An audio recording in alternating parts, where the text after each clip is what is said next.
Propane problems affecting many in West Michigan. Tonight we continue our coverage of a local propane company. Hopkins Propane was bought out by Superior Plus Propane in 2021. And customers tell us they're frustrated with the new ownership, saying it's been months of continued issues.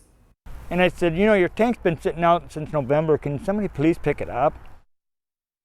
Customers we talked to say the problems began in earnest during the frigid, cold winter months.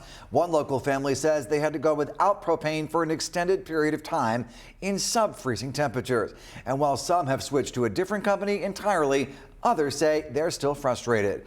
News Channel 3's Mackenzie Decker has more.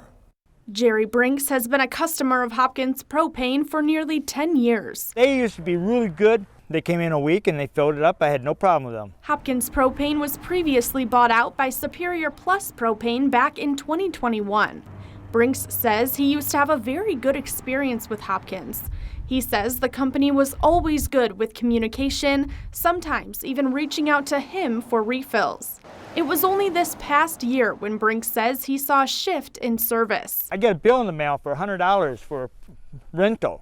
And I go, I never had that before. Brinks' disappointment in service ultimately led him to switch companies. That decision was made back in November. Now, 4 months later, the tank continues to sit out front, waiting to be picked up.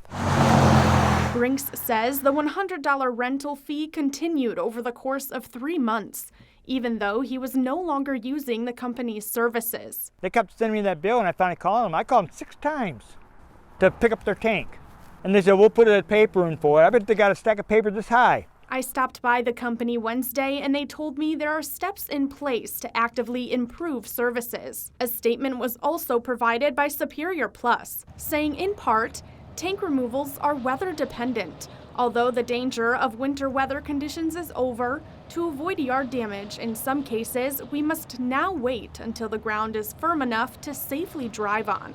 Adding that they appreciate the community's patience while they work through picking up the remaining tanks as quickly and efficiently as possible. As spring continues to move in, Brinks hopes his tank will be among the ones picked up soon, allowing him to get back to his yard work. A buddy of mine that works for the other company says, you ought to start billing them, charging them. They'll pick it up.